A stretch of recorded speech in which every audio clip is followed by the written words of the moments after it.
and as agencies to deal with, to improve our ability to respond to concerns. Now, my focus has been in armed services and Homeland Security. I serve as vice chairman of both committees.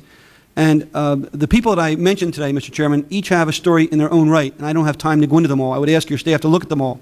But all of them over the past 20 years have one common thing that's occurred to them. Their lives have been ruined. In some cases, they've been caused to go bankrupt. In other cases, they've destroyed their professional stature and credibility. Some have gotten out because they've taken the signal. It's time for you to leave because, like with Dr. Gordon Ehlers, who was a CIA non-proliferation director, when he told us that we had the same intelligence that Israel had. Iran was going to build the Shahab-3 missile system with the help of Russia. He made the mistake of telling us the truth. And as a result, he was railroaded out of his job, and today, we all know Iran has a Shahab-3 missile system. But because Gordon Ehlers simply told us and confirmed what Benjamin Netanyahu in Israel was saying at the time, he paid the price. Now, as a member who oversees defense issues, it really offends me that our military people that I deal with, and I don't know the details of these other cases, would have their careers ruined because they simply want to tell the truth to help us understand problems in the services. And yet that's what's occurred and unfortunately what continues to occur. If we allow this to go unchecked, we send a signal to everyone who wears the uniform. And our military personnel take their oath seriously when they salute to protect and uphold the laws of the country and their duty and honor and country seriously. And when they see us not respond, when they tell the truth, that sends a signal to everybody else, don't do that, because you'll suffer the same fate as, in this case, Tony Shaffer. Mr. Chairman, I want to go through some examples of the outrageous actions of the Defense Intelligence Agency with Mr. Shaffer. So, Mr. Shaffer, would you answer some questions for me? In your file, have you received letters of commendation from a number of DIA directors, and name them for me?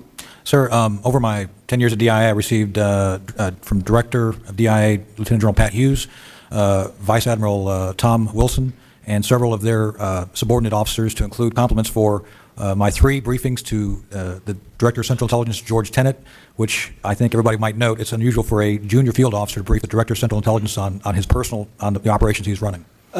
Lieutenant Colonel Shaffer, are you not also the recipient of the Bronze Star? Yes, sir. I received that from my first deployment to Afghanistan in support of both Joint Task Force 180 and Joint Task Force 120. And how long have you served in the military as an intelligence officer? As an intelligence officer, approximately 22 years, total about 24 years. Without going into detail, you were embedded in Afghanistan. Tell us what you can in the unclassified setting of your role there. The setting, sir, the environment? What were you doing there? I was overseeing all of DIA's human intelligence collection operations on the ground going on in Afghanistan during the period I was there. You were undercover under an assumed name? That is correct, sir. But you had been involved with this program you called Able Danger, correct? That's correct. And that was authorized by the Chief of the General Staff, General Shelton? Yes, sir. Chairman of the Joint Chiefs authorized it, yes, and sir. it was carried out by the Commander of Special Forces, General Schoomaker? Yes, sir. In the 99-2000 time frame? That's the beginning of it, yes. What was the purpose of Able Danger? As I stated in my testimony earlier, sir, it was to conduct, to first detect, fix by figuring out where they're all located, and then go after, using offensive methodology, the structure of Al-Qaeda, not bin Laden himself, but the structure, the Al-Qaeda mechanisms, cells, etc. Who was the commander on the scene of Able Danger, and what was his name? Sir, General Peter Schoomaker was Commander of Special Operations Command. Below him was his J3, General, oh goodness. Who was the day-to-day commander? Navy intelligence. The day-to-day oversight of Able Danger was conducted by Captain Scott Philpott. He ran Able Danger day-to-day. Annapolis grad? Yes, sir. Still in the Navy? Yes, sir. About ready to take command of one of our destroyers? The LaSalle, yes, sir. LaSalle, in a month or so? Yes, sir. And he'll be a witness tomorrow, but he is testifying in a closed session because he also has concerns.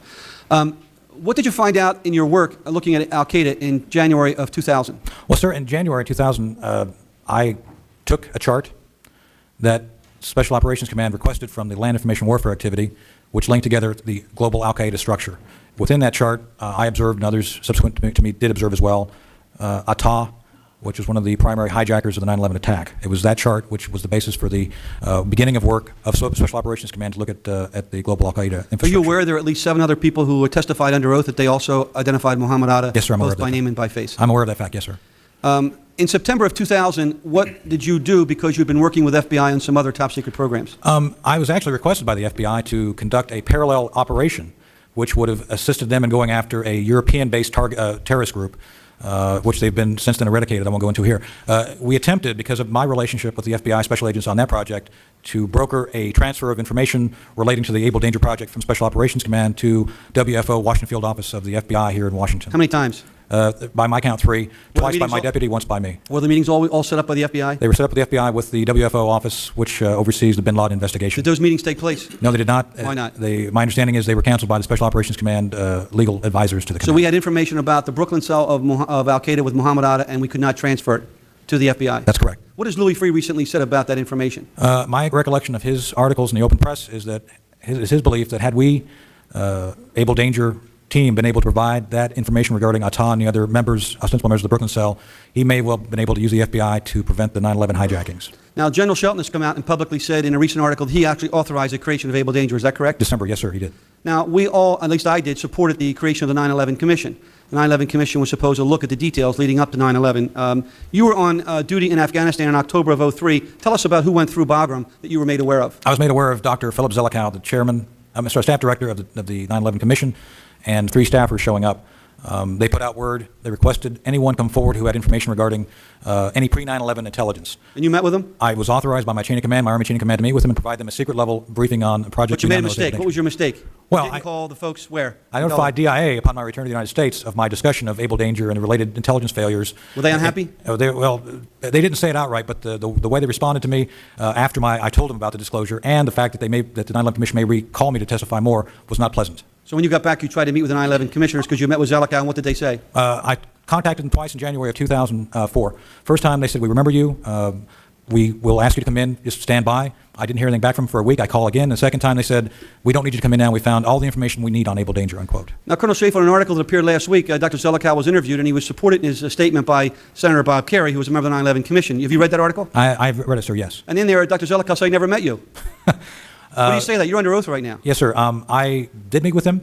I specifically have a business card he Do you provided have the me. business card with you? I do not have it on me this moment. I do You'll have present that for evidence tomorrow before the Armed Services. Yes, sir, I will. Who gave you that business card? Dr. Philip Zelikow in a private meeting in Bagram where he approached me after my briefing on Able Danger and said, "What you've said today is very important.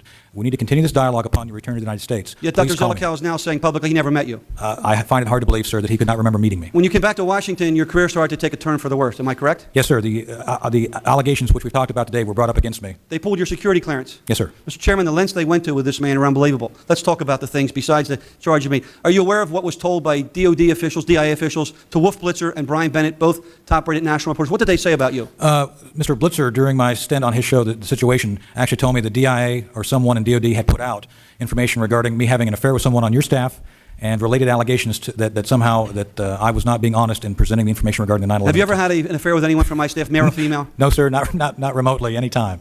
But that was what DIA said.